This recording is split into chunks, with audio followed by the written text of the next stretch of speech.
What I'd like to do is just give a few, just kind of set the tone a bit here for this session, and talk a bit about how sport and recreation contribute to citizenship, to a lot of very strong personal outcomes.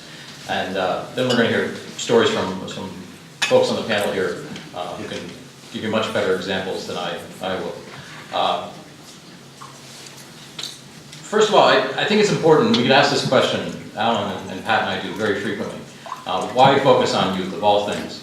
And here's a very important thing to think about. Keep this in mind, a third of the world's population is under 15, and half is under 25.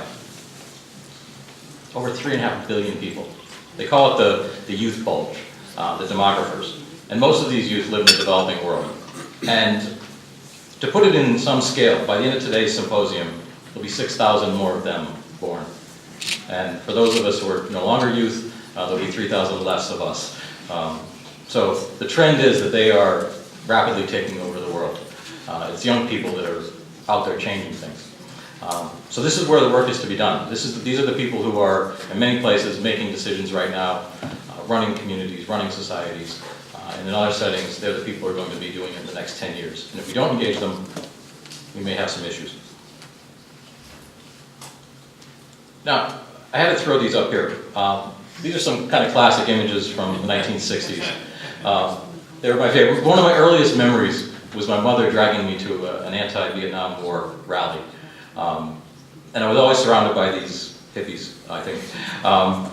And it was the idea that young people were changing the world. Young people were the driving force behind everything. And it was behind equal rights for women, equal rights for civil rights, human rights, anti-war. I won't ask how many of us are over 30, that just gets too depressing. But the idea here is that youth have always been the change agents. They've been the ones who change things and move things forward. We may not see this as much in, maybe not in Ireland. Certainly in America we don't see it as much sometimes.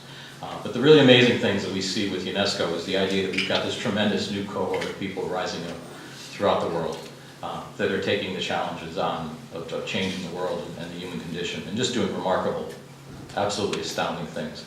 And that's part of what we do, and we're just honored to be part of this. So another key piece here is that they are taking the challenge. But if we fail to act, there's some very important things that we need to consider. This isn't just about, of course there's a humanitarian need to help young people. But there's also a side of it too that if we don't, there's some serious things that we know happen. Young people are disenfranchised and excluded and everything else. We know extreme poverty can emerge. We know that everything from conflict to people being involved in gangs, to drug use, to early pregnancies, to all sorts of things. We know that this is the condition. And that we also know from a lot of our research and everything else that if youth are engaged, the odds of them falling into these not so good situations go down dramatically. So it's a very important piece there that we'd like to touch on. And the idea of using sport and other mechanisms to get people engaged is just a tremendous opportunity. And my background is as a community organizer. I'm a community development person. And I see young people and communities as key to addressing a lot of these issues we face. And let me just set the stage here very, very briefly about how I see community. But if you think about all of our communities, all of our places, all the places where you live and you hold dear, it's made up of all kinds of groups of people.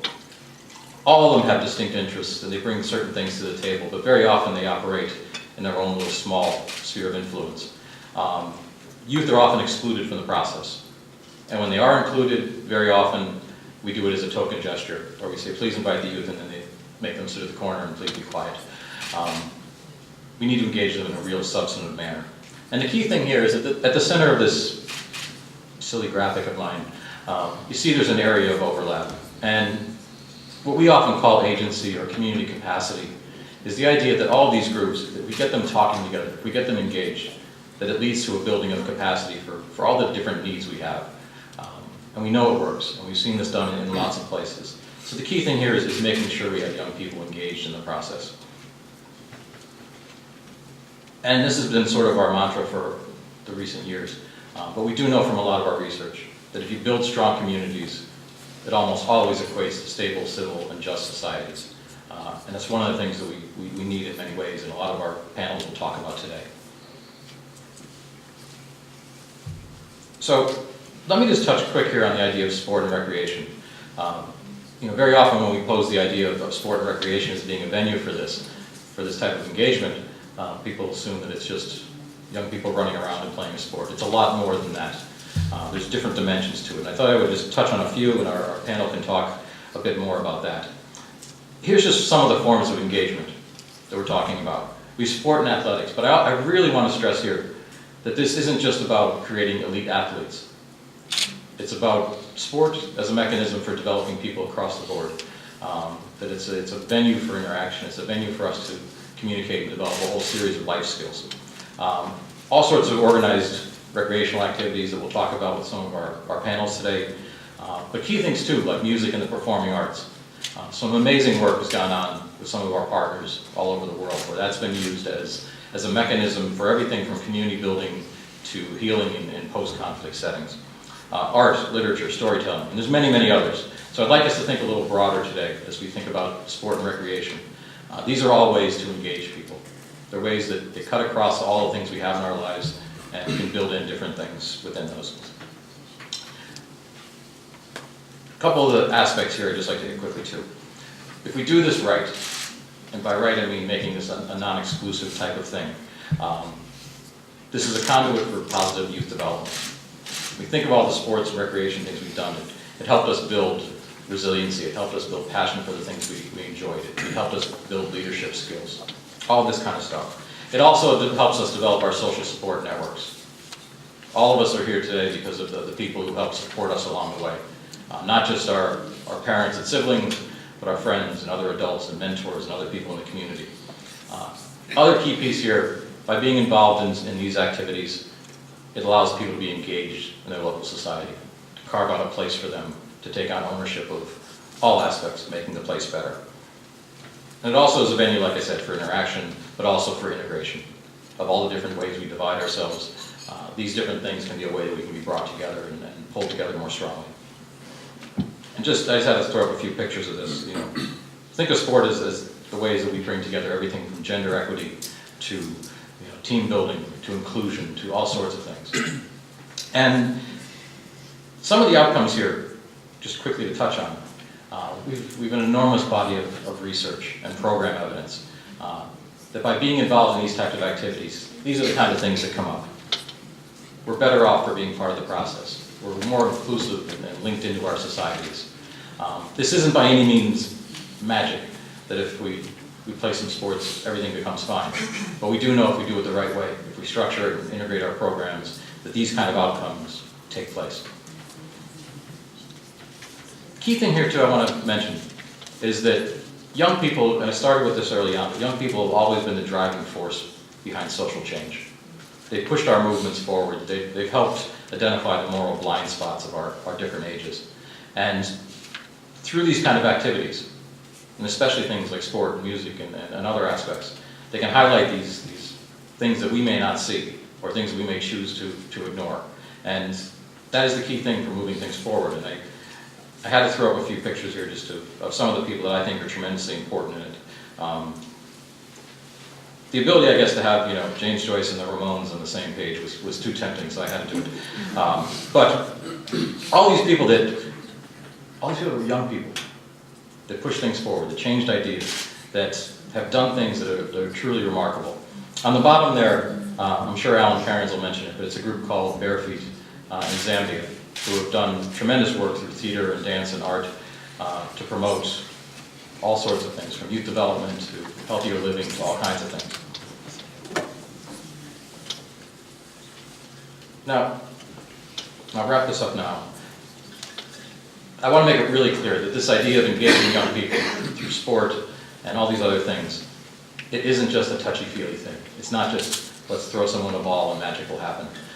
The idea is that really amazing things come out of it. And here's some of the big ones that jump out for me. The people that are civically engaged, they're much, much, much more likely to graduate from university, to even get to university. It's these social networks and supports that get them there.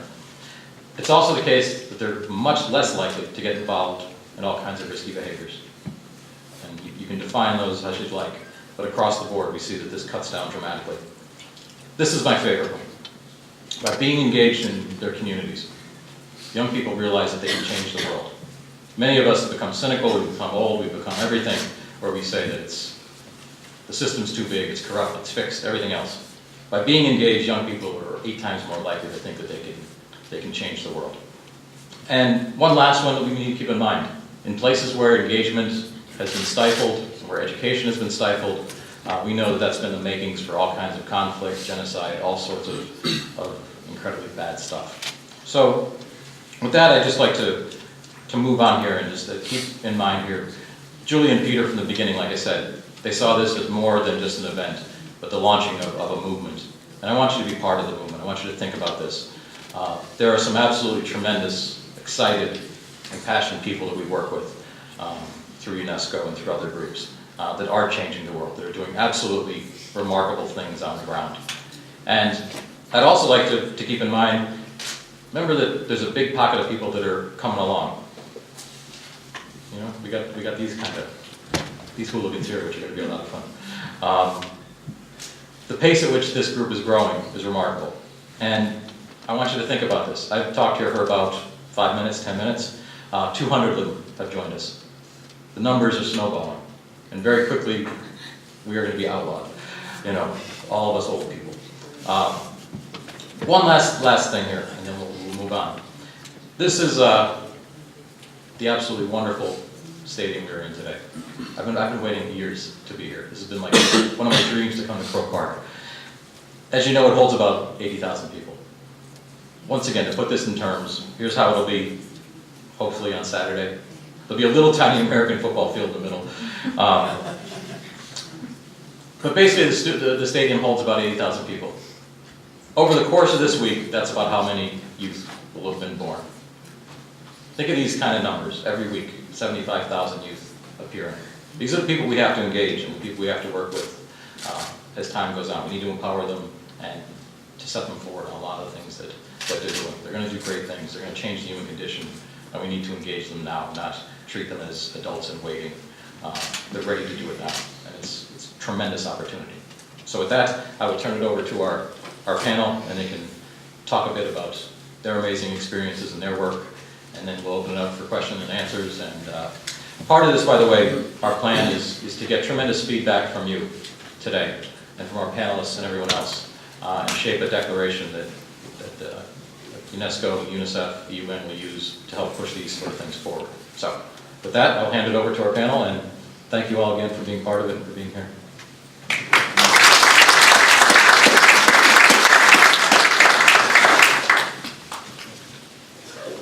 Who'd like to begin?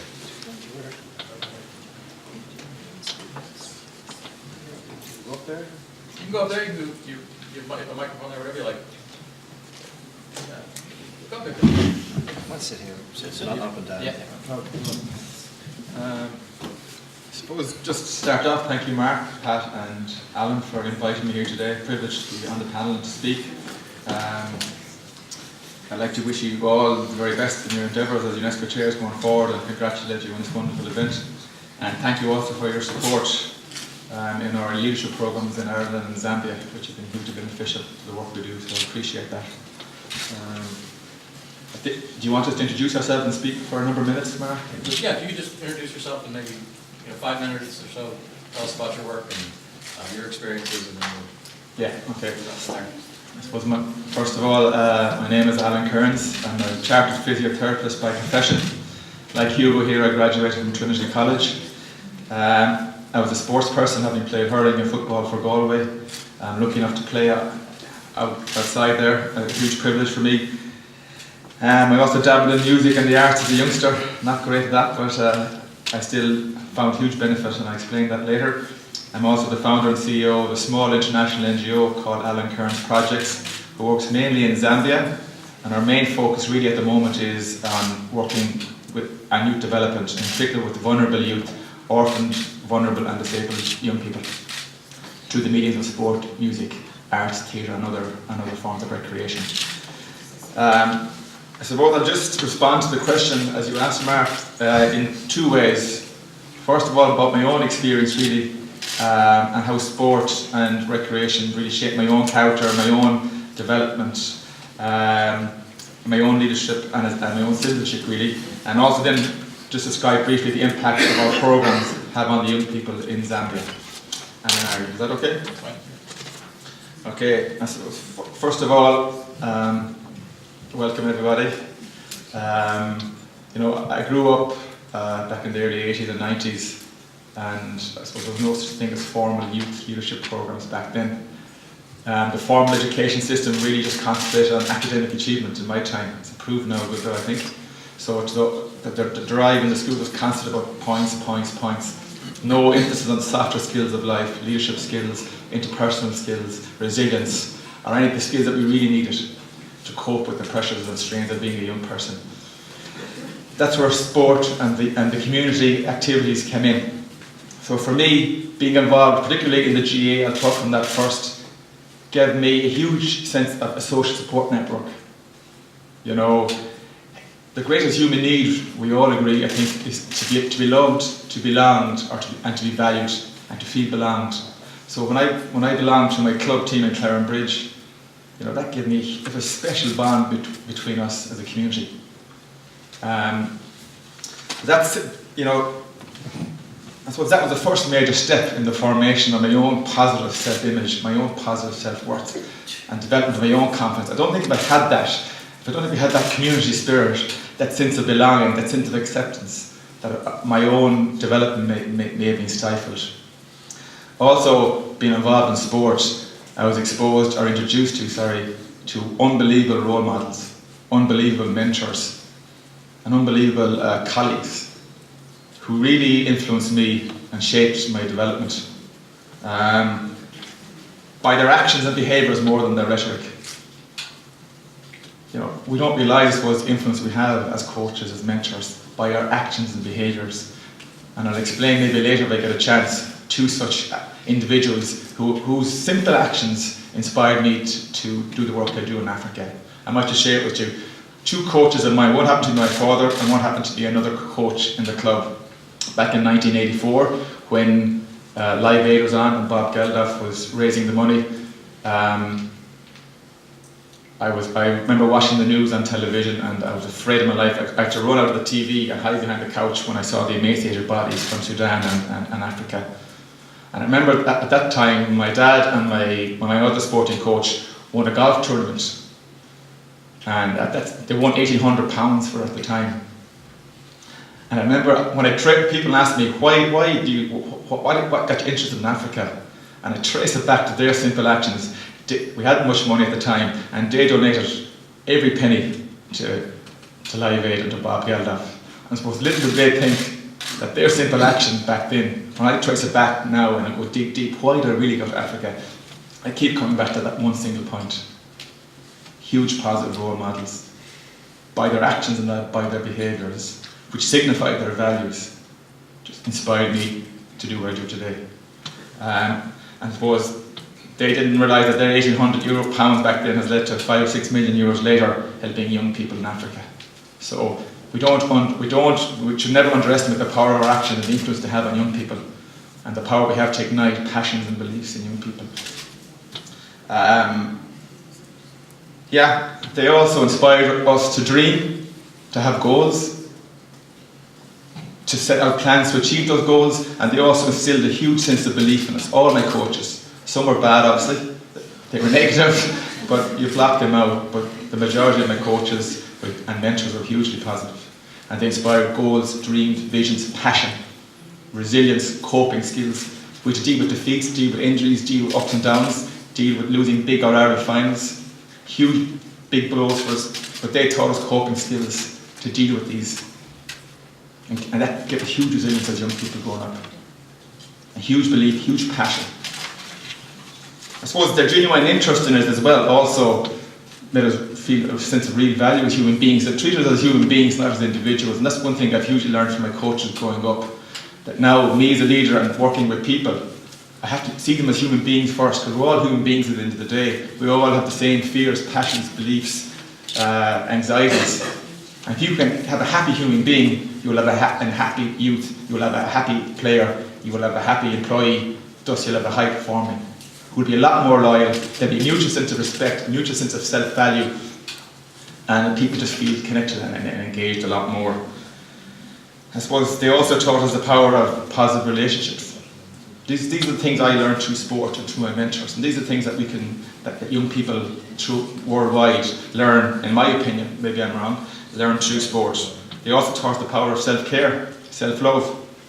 If you don't train, if you don't eat well, if you don't sleep well, if you don't prepare mentally, visualize positive visualizations, then you won't perform the same at life.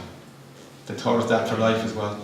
If you don't self-analyze and become self-aware, what are my strengths and what are my weaknesses? They did the same for us for life, and they encouraged us to transfer these skills to every aspect of our life. And I suppose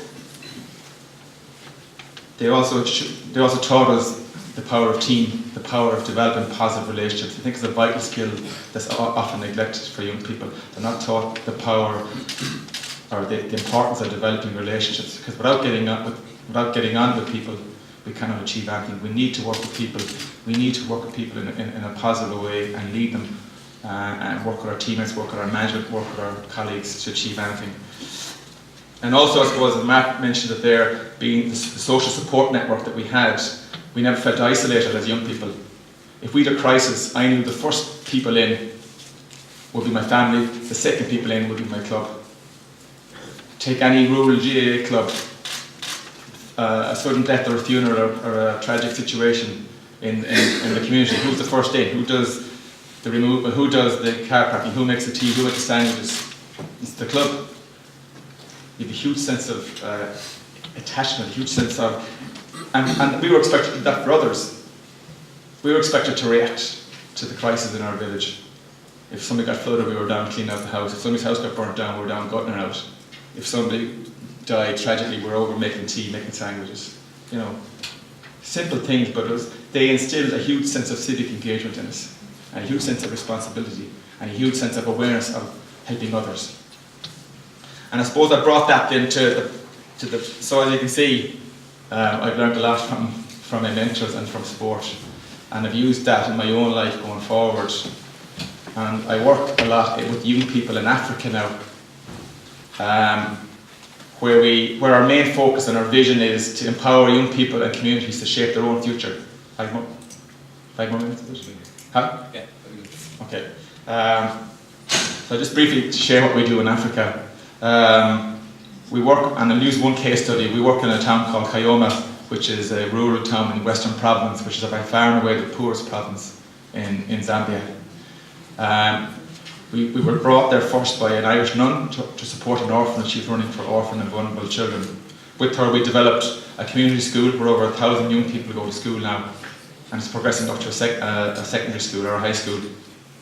But the community came to us a few years ago, identifying, as Mark said, huge social problems for youth in the area: drug abuse, alcohol abuse, disengagement with school, unhealthy sexual practices, increase in HIV/AIDS, teenage pregnancies, an increase.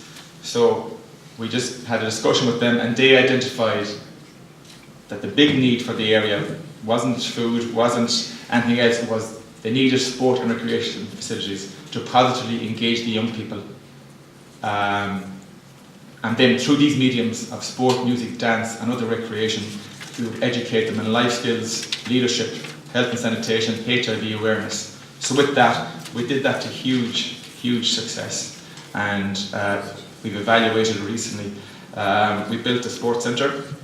We have a community committee running that. We brought, as Mark mentioned, several grassroots organisations to Zambia, to Kayoma, who haven't been there previously, who work with children through music and through sport. Barefoot dancers who work with children in a variety of programmes through music, dance, arts, film, etc. Grassroots soccer, who have come and used sport and soccer matches to empower youth about HIV.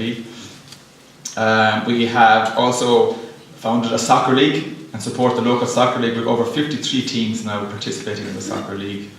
At every soccer match there is workshops and education programs run on health and sanitation, HIV, life skills and other activities.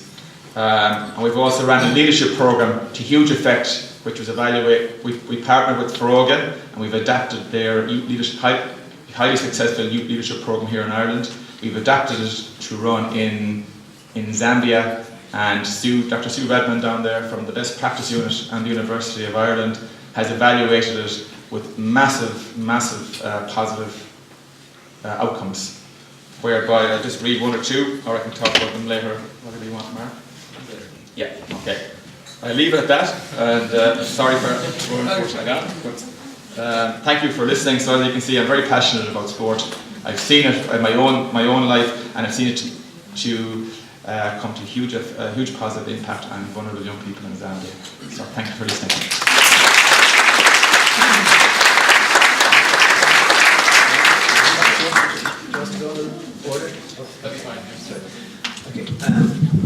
Hello, my name is Hugo McNeil. I had the pleasure of playing rugby for Ireland for 8 seasons, and I also chair the Ireland Funds, which is a worldwide organisation that raises funds for projects in Ireland. And as a day job, I work for Goldman Sachs, the international bank. I just want to make it's an absolute pleasure to be here. I think this is a fantastic idea.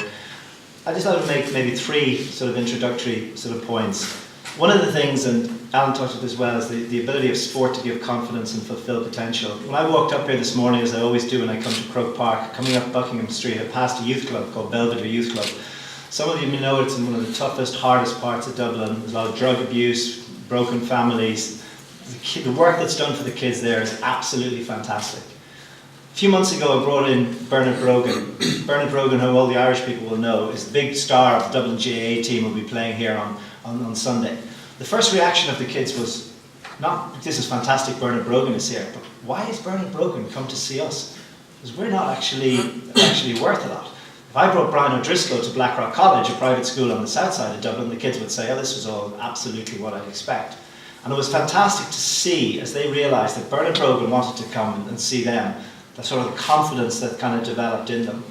And a lot of them have gone on and actually sort of played sport and been motivated by him.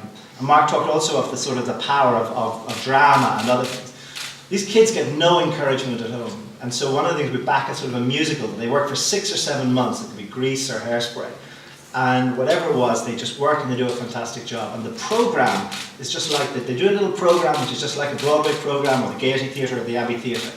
And so many of the kids were saying is, before I did this, I had no confidence. Before I did this, I didn't believe I could do something. Now they're suddenly out, star of the show, benefiting. So that's sort of the draw, as you say, in drama, kids have phenomenal potential. And once you just create the medium and the forum to release that potential, extraordinary things can happen. The second point I'd like to make is the sort of the role, and Alan's talked about it as sportsmen as role models. And everyone's kind of seen the Ice Bucket Challenge. It's no coincidence that in the United States and here, some of the first people who were brought in and who were involved were sort of sports people, because we all love, a lot of people identify. So with that, with sort of the fame and what comes responsibility. And these people in the Ice Bucket Challenge were responding to that. I got a sort of example. My first year playing for the Irish team, and it was a time when the apartheid regime in South Africa was still on, and Ireland was going on tour. And so there was a big controversy in Ireland: should you go or should you not go? Do you keep politics out of sport, or do you have to make sort of decisions? And a lot of the black leaders in South Africa were saying, please don't come. And I ended up not going. I was one of the few players who didn't go. And what was really interesting, and I say that not to say, oh, what a fantastic guy I am, but as a result of that, I was invited to meet President Mandela when he came to Dublin, who's certainly the most inspiring leader I've seen in any field. And it was just a fantastic reaction. But equally important was when I met young white South Africans when I went to Oxford University for a couple of years. And they were saying it was right not to come, because it was just, and so that kind of reinforced balance. And I think that also shows that actually sport has a sort of a responsibility sometimes, as well as the privilege of sort of playing, of playing sport. And the third introductory, sort of just the comment I'd like to make is, sport builds fantastic friendships, and it also builds fantastic trust. And one of the most fantastic examples that I saw of that was when I was playing for the Irish team. It was still during the period of the Troubles in the north of Ireland. It was very divided. Rugby was this strange sport, and all the rugby was played by the sort of people from the Unionist or Protestant tradition in the north of Ireland, not by the Catholic schools at the time. And then obviously from the south it was mostly played by Catholic schools. So we used to go up and play. And this brought me to Northern Ireland a lot. And then when we played in the Irish rugby team, this was this great thing that you played with people, both from the north of Ireland and the south of Ireland. Both played for the island of Ireland, respecting their tradition. And people used to say, the great thing, you play and you never talk about the situation. It's never mentioned, the troubles is never mentioned. So we kind of thought, well, that's kind of fine as far as it goes. But if I've had the privilege of having a good education, of playing in a team, of getting to know the guy next to me, sitting in the dressing room, whereas we're both going to play an international, who's from a different tradition. If I can't sit down and talk to him at the end of the night, at the end of the day, as regards what was important from their point of view. So we did talk, and it was the most enriching sort of experience. And something tangible sort of came out of it, is that when in 1996, when various ceasefires broke down, and people were going out marching and saying, people in the south, we decided, I called Trevor Ringland, a great friend of mine, a former teammate, and said, Trevor, why don't we organise the Peace International? Why don't we get the best players in the world to come to Dublin as a statement of anti-violence? And actually it was a year after President Mandela, and the older people here will remember when South Africa won the Rugby World Cup, and President Mandela came out to Francois Pienaar, captain of the team, wearing a Springbok jersey. This was the symbol of apartheid. This was the symbol of division. This was the symbol of white supremacy in South Africa. And President Mandela was wearing the jersey.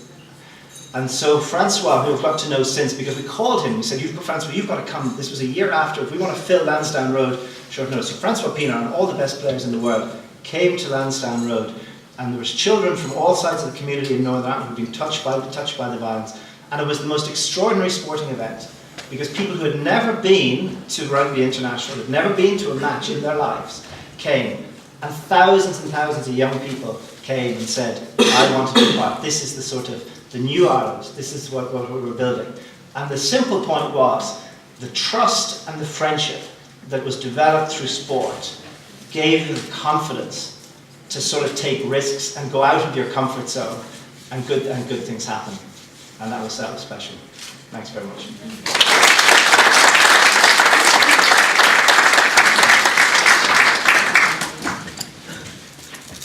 Hi, my name is Thomas Thurley. I'm from Ardon Youth Club.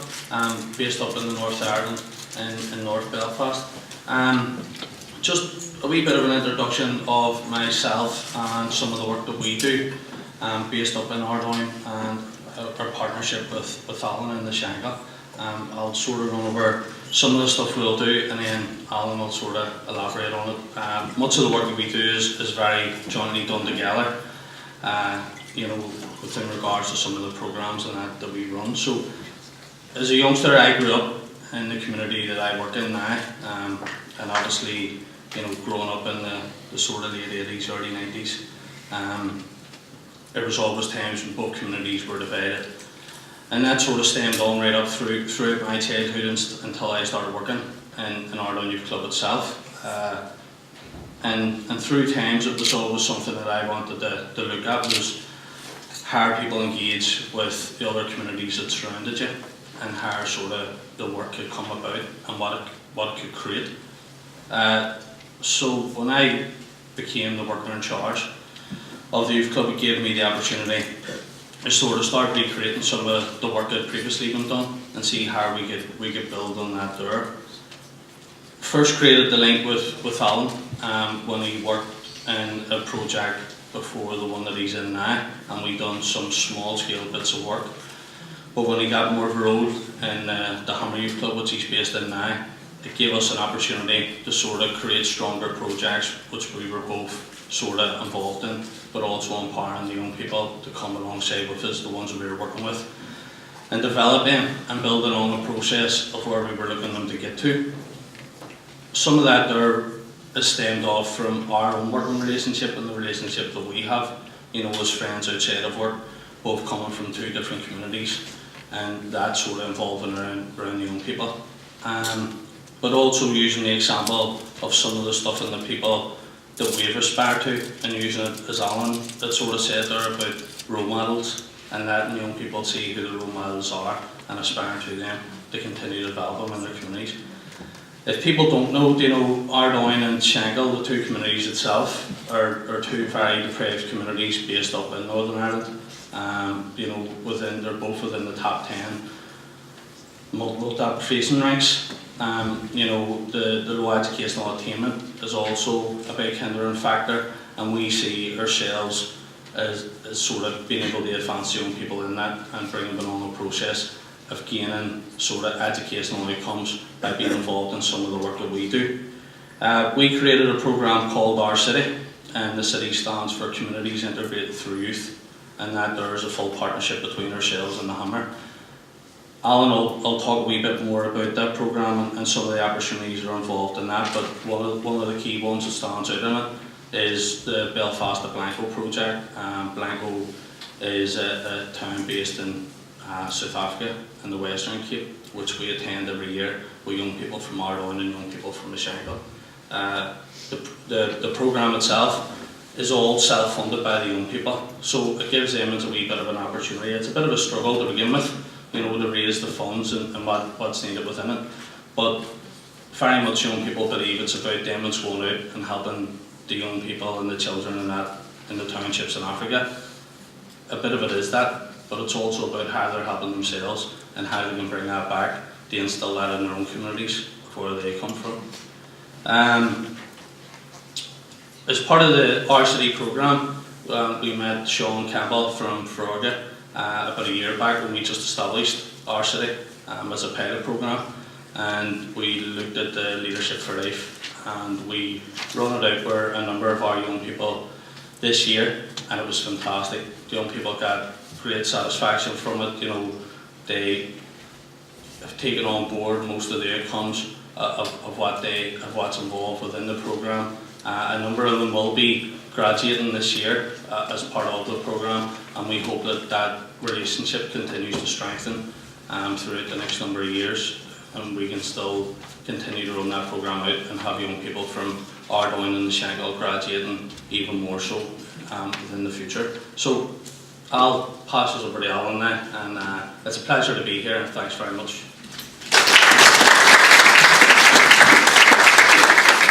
Hello, it's Thomas. I will introduce me. I'm Alan Waite. I'm a leader in charge at the Hammer Youth Club based in the Shankill. Thomas is a wee bit more relaxed than I am about the programme. I get really excited when I talk about the Our City programme and about the young people that's on the programme. You know, very often we get embroiled with what we're doing and we never take a step back, actually outside it, to look in and go, you know what, we're actually doing one hell of a job. And the young people that we are working with are amazing. They have so much potential. And they, to be honest, they inspire me. We're just back this week off the back of a residential, a 5-day residential, with 70 young people from North Belfast, from Shankill and from Ardoyne. Now, people say that it's a normal, that's youth work, and it is youth work, but it's youth work with a difference, because, you know, some of the challenges that the young people are facing within our communities, it's reality. It's been there for years, and in some ways it's normality for them just to believe in what's going on within their communities and that it's right. And what we're trying to do through the Our City programme is to change that mindset of young people, to let the young people believe, you know, use the future, use the leaders of our communities, use the ones that can change it. Hence the name of the programme, Our City, Communities Integrating Through Youth. What we're saying is youth are going to take the lead in this. Youth are the ones who are going to drive the positive changes. On the Our City programme, we look at 3 main areas. The first main area is looking at leadership and skill base. It's just providing young people with the right skills to benefit them and make them as better leaders within their community. That's done through the weekly meetings within Ardoyne and within Shankill. The Our City is the first year of it is a year-long programme where the young people attend each week and they take part in personal development work. The Leadership for Life programme is a big part of that there. But on top of that, you know, it's OCNs around drugs and alcohol, you know, essential skills and all the other stuff just builds them up to make them be a better leader. The second part of the programme looks at employment and experience. You know, everything is driven towards young people. You have to get a job when you leave school. But within our areas and within the sort of training organisations, they're sort of hemmed to certain individual jobs. You know, bricklayers, you know, nursery school attendants, and there's nothing wrong with that. What we're saying is, why can't they aspire to be the lawyers and the doctors and the future leaders of the country? So it's about providing them with experiences and different types of employment. And as Thomas already pointed on, it may be here and it may be across the water in South Africa and stuff like that. But the biggest part of the programme, the most exciting part of the programme for myself, is the positive youth. You know, it's where the young people have told us, you know, we've had enough of communities and media stereotyping us and saying that, you know, everything that's in the media is negative. It's, you're at the interfaces, they're ratting, young people's causing disturbance, they're involved in this and they're involved in that. And young people turn around and say, you know what, let's change this, because every time they put something in the media about us, we're going to retaliate with something positive. Which is good. The young people in our city have now just produced their own newsletter, which is quarterly at the minute, and we're hoping to make it monthly, where they have went around North Belfast and highlighted positive stories about young people in their areas. I'll give an example. One young person from the Davis area, who again gets it's very stigmatised, has went to the Commonwealth Games and fought and won a medal. We've had youth groups from across North Belfast that are doing amazing work. You know, there's amazing work goes on in Belfast constantly. But you know, the cross-community element, there's groups there that have been away doing, you know, overseas work in like South Africa and India and stuff like that. So in the newsletter, it's highlighting that to say, you know, here's the positive work that's going on. They are currently setting up, and we're hoping it kicks off in 2 weeks' time. They've got their own RCD radio station about to be launched. It's going to be online with podcasts and stuff like that. Again, it's young people saying, let's just highlight what positive work's going on within our areas. And the new exciting one that we talked about just off the back of the residential is they want to create their own news round. It should be interesting, but they're going to create their own news round again, highlighting the positive work of young people and what young people are getting up to in North Belfast.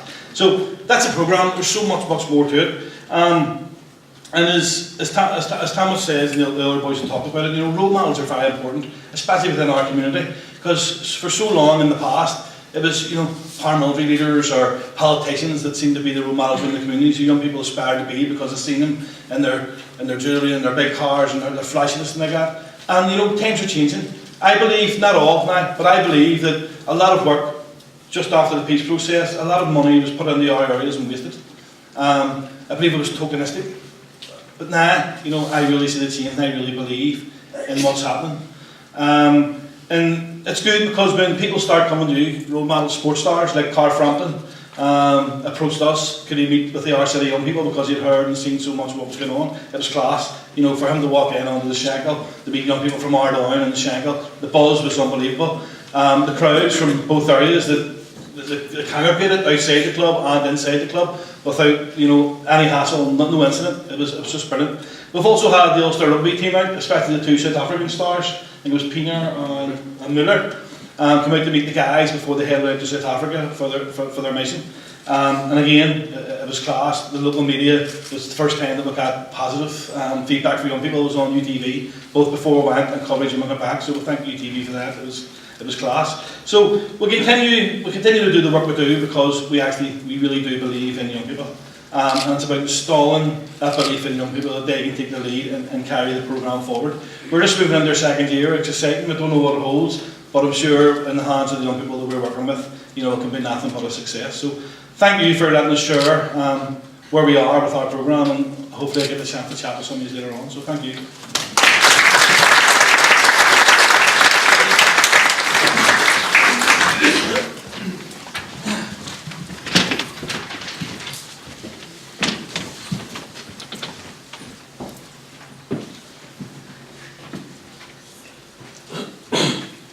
How are you all doing? I know it says in the programme that Owen Dolan from Ferroga, but it's actually going to be myself, Maurizio Figueroa, Dyson Cotlin and Jen Heslin, and we're going to do a presentation on the creative community concept.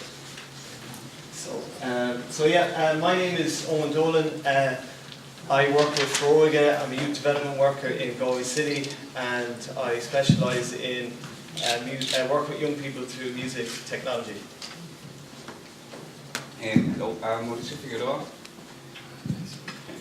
I will work with Volga as a partnership and volunteering with Ferroga for 3 years, delivering workshops through digital media and environmental arts. Thank you. I'm one of the young persons in the Galway partnership and one with tech-based subcategory in the Galway partnership, and I'm also helping with the volunteering of the younger persons that love it, and I'll let you pass it.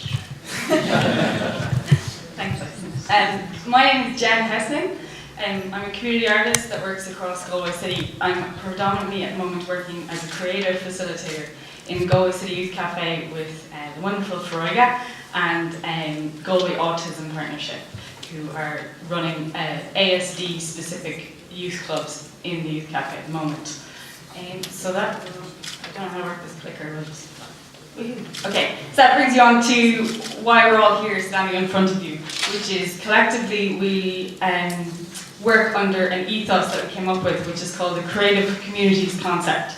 And that is about working with the arts, filmmaking, digital media, music and sound, and digital design, so game design, animation, and I think that's most of it. But it's about working, video editing as well, yeah.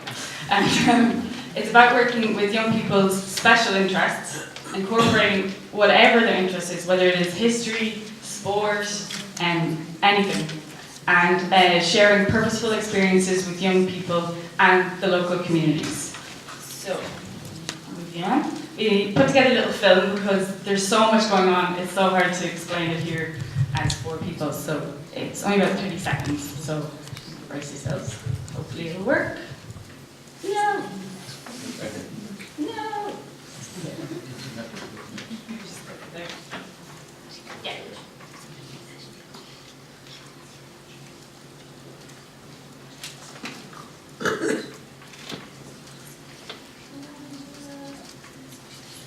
It's not working.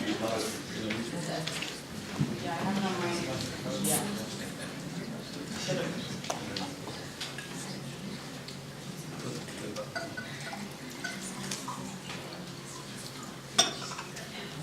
Okay, I get the file if you guys want to move on to the next slide.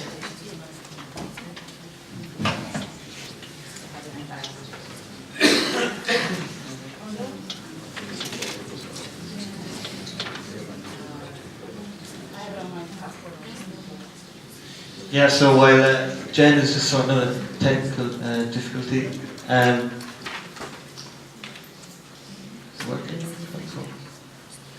yeah, so I suppose, as Jen was saying there, one of the main ideas that we try and kind of work with every young person coming in the door is that we kind of work looking at what they're interested in, start off with, because what happens a lot of time in youth groups, sometimes it's like, okay, the leaders will come in and they'll have this great idea and they'll say, okay guys, you're going to have to do this and this is going to be brilliant, and the young people will often just turn around and say, well, listen, I don't really have an interest in doing this.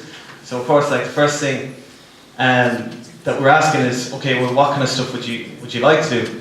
And what came up a lot of time was, we'd love to play some music, we'd love to do some animation, filmmaking, different things like that, because growing up in Ireland, like if you, say for instance, if you want to play football or hurling or different things and be involved in sport, there's plenty of opportunity for you to engage in different clubs, but when it comes to music or the creative arts, all too often, there's not a whole lot of places for young people to kind of engage with those kind of activities.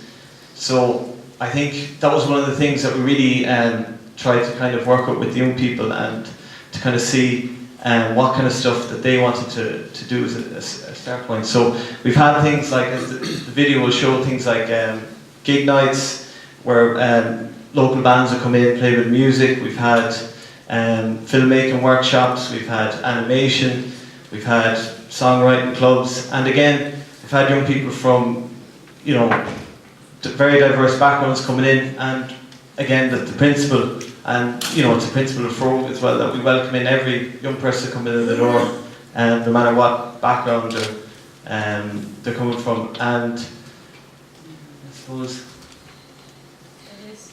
Sorry guys. the video will say more.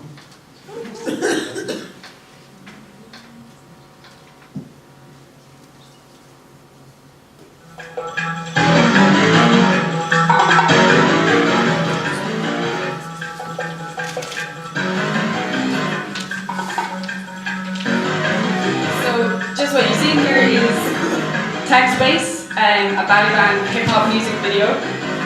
the thriller dance and the Spanish Irish with young people all over the city. We have gigs in the youth cafe, lantern factories, that's sound servers, which is a music club that we have, animation, youth advocacy as well, so we have youth music committees and different arts committees.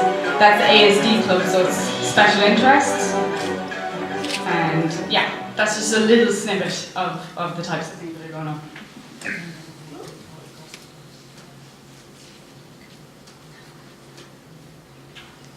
So,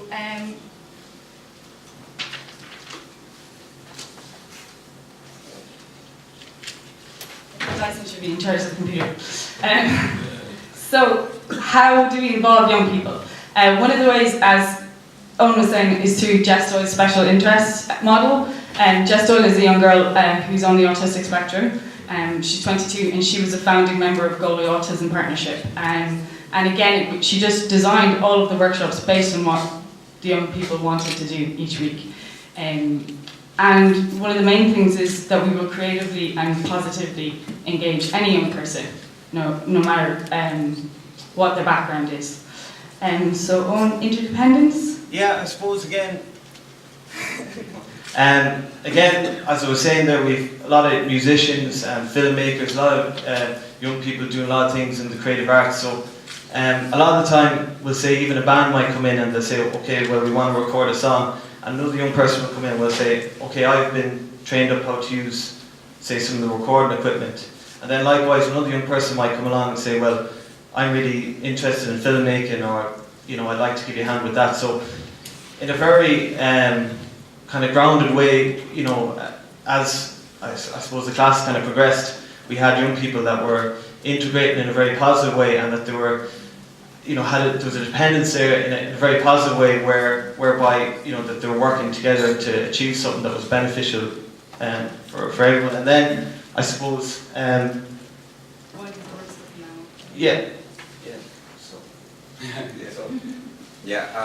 for example, for me, one of my passions is to see all the young people come in, and then, you know, me giving them the skills that they can, you know, reflect and document their special moments in life, and like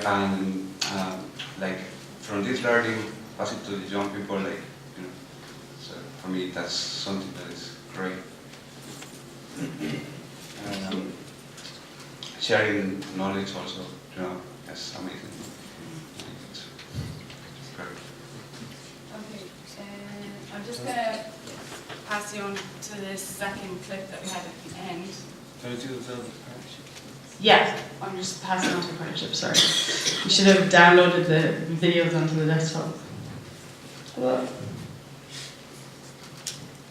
So, as you can see, we've worked with a lot of different people over the last 3 years, and to great success. So Owen has done songwriting workshops with Jigsaw, Galway Autism Partnership, we're designing a computer game with TextBase. Freuga have done work with Galway Arts Centre, we've had exhibitions down there. The Nifty programme has joined forces with TextBase to create digital media programs. So it's all about interdependence as well, on a macro level as well as a micro level. And I think that's really important to the success of it. Owen also went over to work with Alan as well in Zambia to do music. Yeah, and then we have a small little short, another 30-second clip. If you bear with me, I'll get it up. And I think the main thing about why it works is about having a creative ability to design a workshop to suit the young people. And I really think that is the key, so that no young person is excluded from the work that we're doing. Yeah. Concept 2.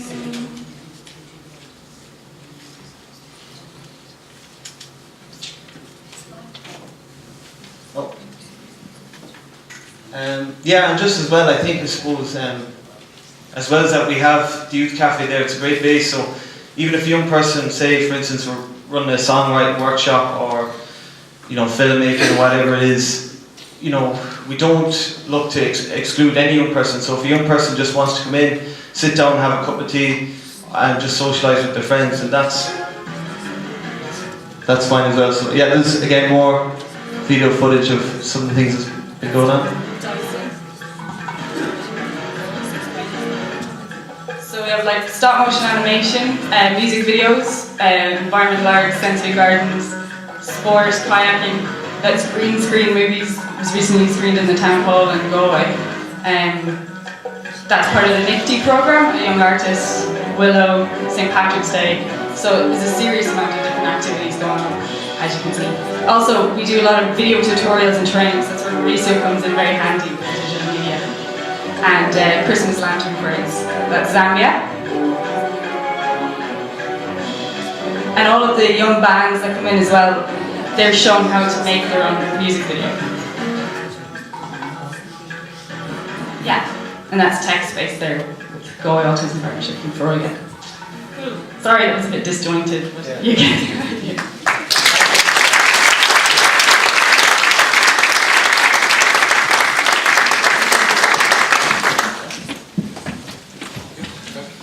We've got about 20 minutes or so, and as I said before, we'd love to get a lot of feedback from you.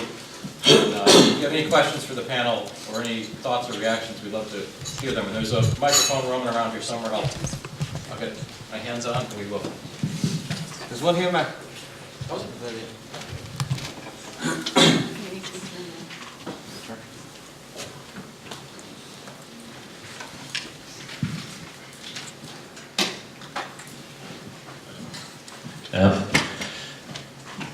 My name is Ken McHugh from Sport Against Racism. Mark showed us a graph earlier on with bubbles. Most of them, in fact, they were all oval bubbles, and it had sport connecting with politics, with civil engagement, with other civic and official functions. I'm afraid that doesn't apply here really, to be honest, apart from the organisation in this parish here, the Gaelic Athletic Association. Most sport organisations, there's this join, they're not really fully engaged with communities. It's still, sport is very much seen still as a recreational tool. So the questions being directed at Alan, the experience in Zambia will be completely different. Zambia, unlike the Irish Republic, are part of the UNESCO Intangible Cultural Heritage Programme. So, for example, Bare Feet, which you've mentioned, and our partners, Sport and Action in Lusaka, are directly involved 100% with the local authorities, with education, and have very sophisticated programs, which we've actually imported as Sport and Action. Our partners have given us their health through sport program, which we work very effectively. Our program is actually called Sport Aid from Africa to Ireland, and people, for example, here in Foreign Affairs are puzzled by this. They say this should not be the other way around. No, because in Africa, because of particularly in Zambia, because of the principle of Nsaka, the whole gathering principle and collective family and community, they have nurtured and integrated sport directly into their programs. So I think it's worth remembering here, and basically making sure that we sort of use the experience that Alan has got from Zambia to apply to the situation in Ireland. Thanks.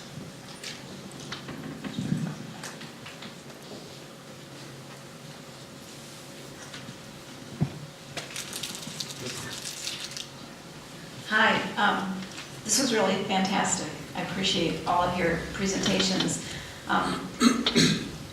Just sort of open to anybody, what are the one or two most important things that you do to get Mark talked about desired outcomes, right? And how do you intentional outcomes that you're trying to do whatever it is each of you are respectively trying to do. What are the most important things that you do to develop youth in your programs? Anybody? I think it's mainly about supporting needs of young people, to give them a sort of better understanding of life, growing up in their communities, to bring them along a process where they can enhance their own ability and their life skills. And that's by using some of the tools that we do, through the leadership, the positive youth, many of the other programs that they become involved in, so they can actually reflect and see for themselves how they're bettering their opportunities, how they're enhancing their communities.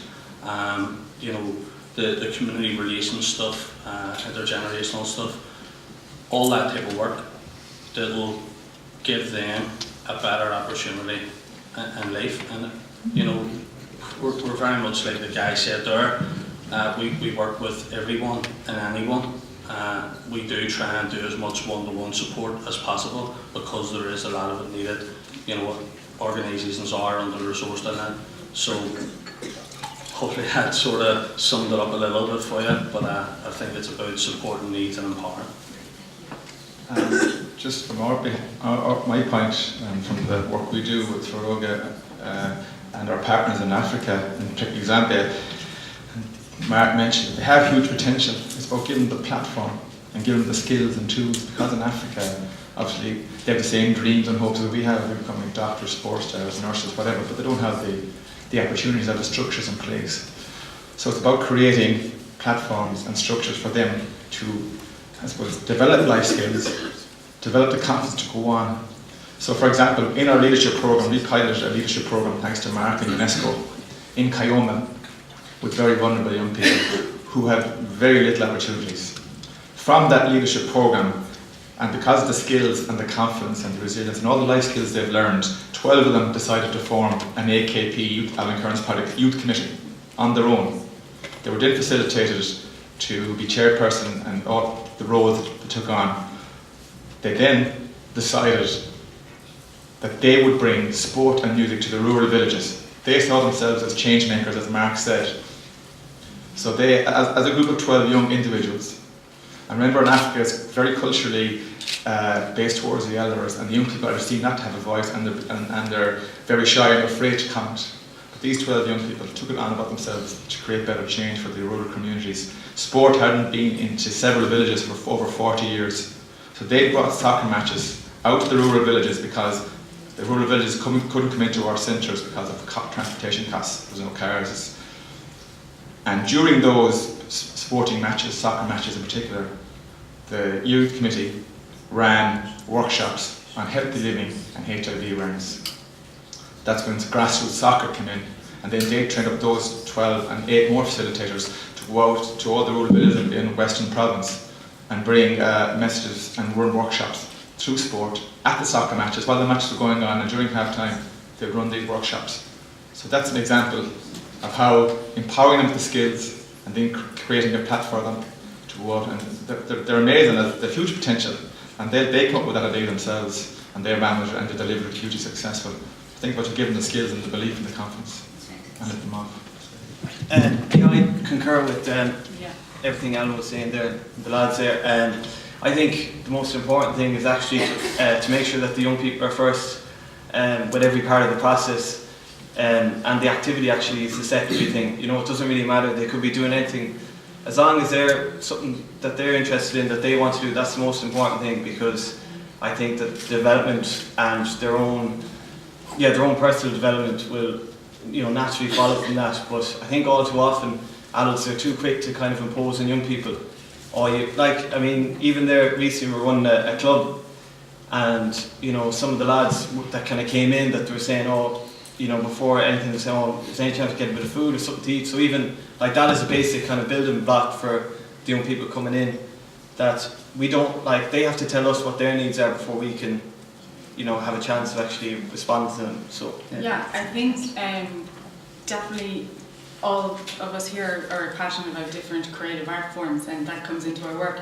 But I think it's about valuing the young people's ideas, and I think, like both of the guys have said here, that's the most important thing, and it doesn't happen as often as it should.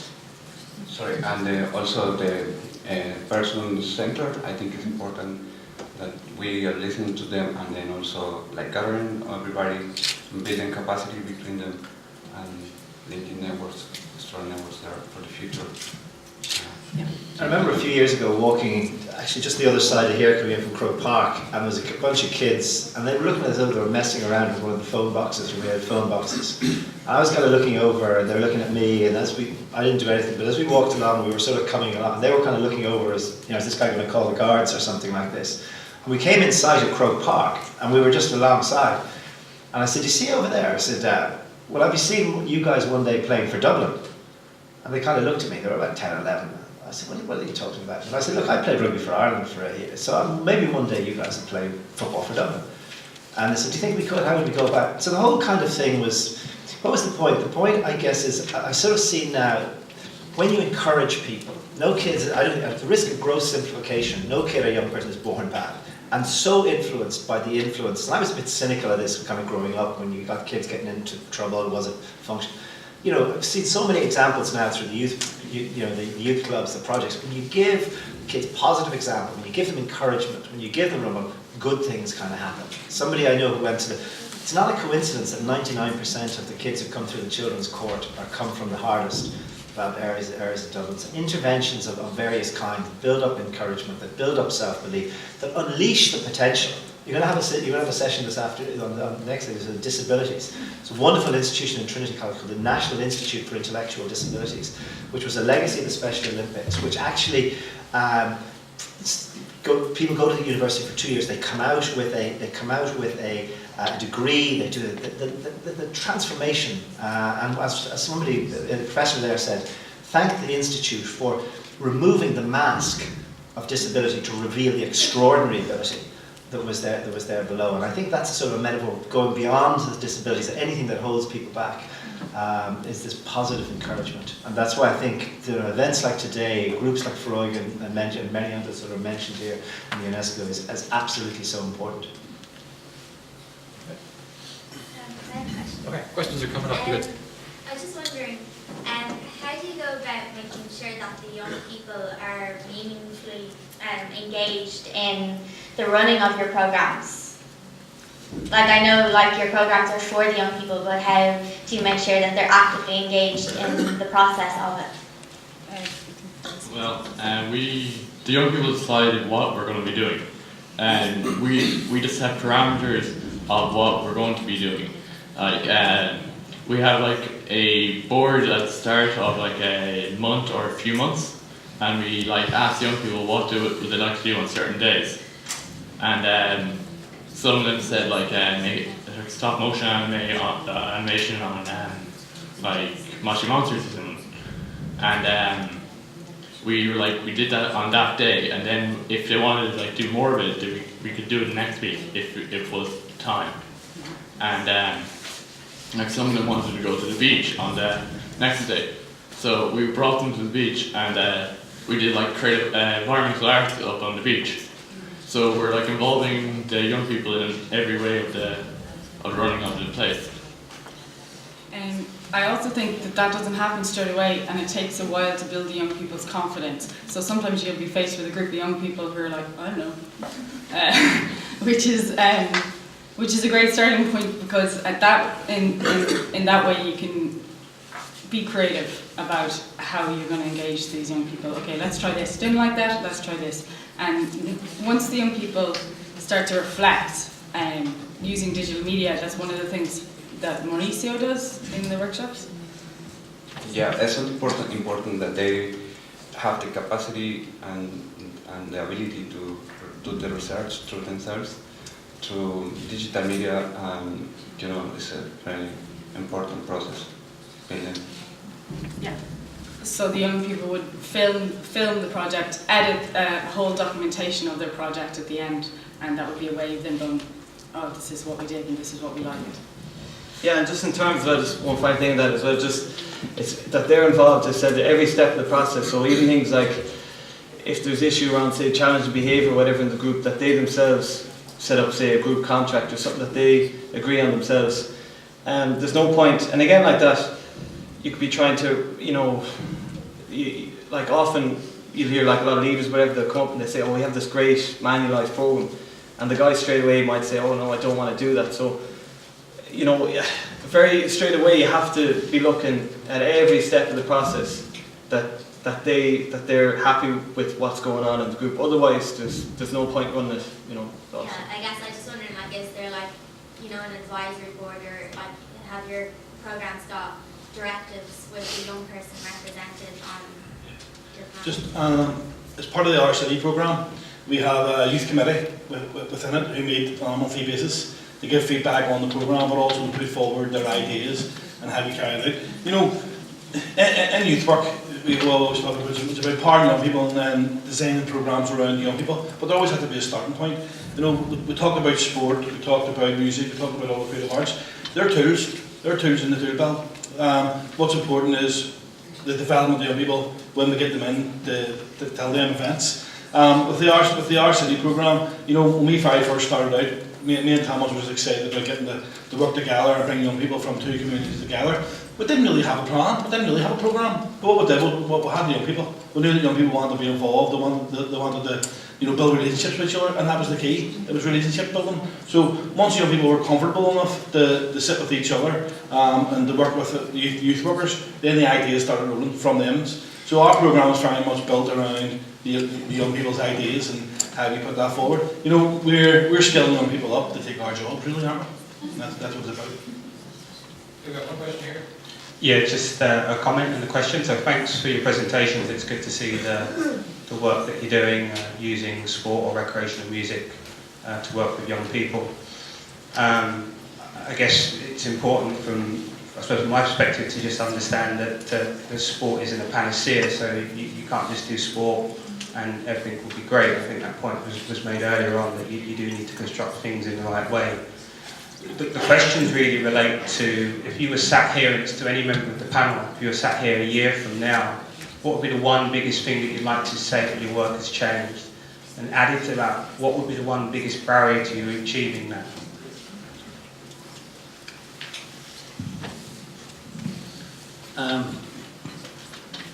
That's a bit of a difficult one, to be honest. But sort of looking at it, I think, you know, one of the biggest things for us would be, you know, our programme has just become a year old, and as we said last week and reflected on having, you know, between 60 to 70 young people, including young volunteers, who were delivering on the programme. One of our biggest things would be looking upon the process of that programme throughout this year and what it's achieved for the benefit of the young people, how they've shown progression and where they've got to in their own lives. You know, some of them they'll move on till the year 2 end of the programme will be about sort of 18 years of age, so it'll be good to see what sort of plans they have instilled in their life, you know, whether it be going to university, you know, gaining employment, have more of a positive role in their lives. I would say one of the barriers is probably, you know, the background and where the young people come from. You know, it's very well known that I'm sure a lot of people in this room, the background of the two communities that we work in, there is a lot of stuff still going on at the minute, you know, up around the interface between Ardoyne and Woodfield and Twadale. So that can have a big impact on our work if something kicks off, because, you know, the two projects meet together, we share each other's centres. We have young people going from Ardoyne going to Shankill, we have people from Shankill coming to Ardoyne, and we like to keep it that way because we want them to feel a sense of ownership, we want them to feel that wee bit more comfortable in supporting each other, but it still is something we're very mindful of and something we continue to focus on, but believe it's a barrier.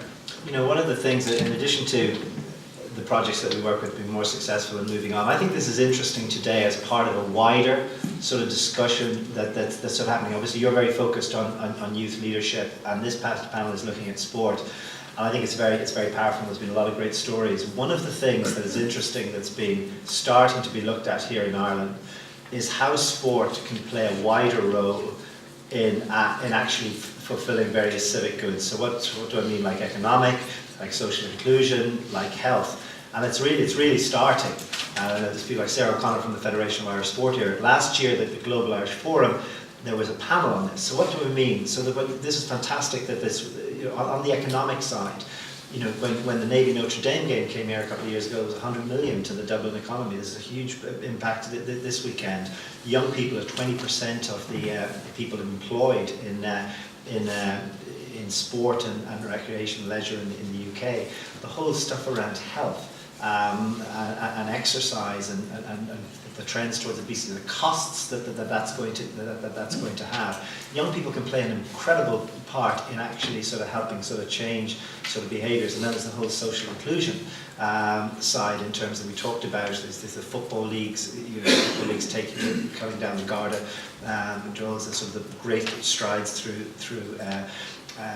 people with disabilities, the Special Olympics and Paralympics. These are all fantastic things. So I think these are things that are still in their infancy here. There's a few steps forward, a couple of steps back, but I think the wider role of sport to make Ireland and to make all the societies in which we live and that are represented in this room is very powerful. And I think it's, as I say, hopefully this time next year it'll have taken sort of a step forward. But I think in what Mark said at the start is young people, in anything that's really of a serious going to change the natures, big changes, young people have been sexually involved. Time for one last question here, and then we'll take a brief break, and then there's going to be lots of opportunities over lunch and throughout the day for more discussion. We packed about 3 days worth of content into one day. So, Hi, Stephen O'Leary, Croke leader and Darren Carby. That's not a Kildare accent. I'm just wondering, like this big sports, we have the GAA, we have the Irish Rugby, there's large sports associations in Ireland. It seems to be that in rural villages in Dublin and stuff like that, it's the youth clubs and the youth foundations that are going to them to ask them for help. Is there any way that we could actually use the body that we have now to go in at the top and get the sports to go to us as well? Work on both ends. Do you understand that? Do you see what way I'm looking at this? This is a great start in what we're doing now, but it would be a lot easier if we had people like you on the board that are highly recognised, and say the GAA to put a memo down saying why not look for your local club or the Irish Rugby Association to do that as well. Not only them, but the karate associations and stuff like that. Do you not think that would be a way forward to get into all types of the youth in our areas? Yeah, well, I know from our own behalf, we're involved in the Dermot area, so it's the leadership, where the Feroga, or the leadership program that we have adapted in Zambia to huge effect, positive effect. The Feroga and the GAA have combined to roll out the leadership in the GAA clubs. And youth training. Yeah, well that's one example. And it's called the Dermot Early Leadership of a wonderful leader in international and in sporting as well, and in the army. So it combines the formal leadership training where the players and the GAA young people do the formal leadership program through the GAA, which I think is. Yeah. Okay. What I'm saying is it's not only rugby and GAA and soccer, it's other sports and the bodies that are already involved. I'm sure you get them involved in as well. Not everybody is into soccer or GAA or, you know what I mean? Yeah. Let's get all the sports bodies using the power of the size that the GAA is and the rugby is. Yeah. I think it's just a way to look into. Yeah, it's definitely worth looking at, and I suppose it again comes back to collaboration, interdisciplinary and inter-organisation collaboration going forward, and the power of the collective is far better than the power of one, the individual. So I think it's a debate worth looking at and exploring, definitely. all right, with that, we're going to take a quick break now for 15 minutes or so, get set up for the next panel, and please thank everyone from our panel here for everything.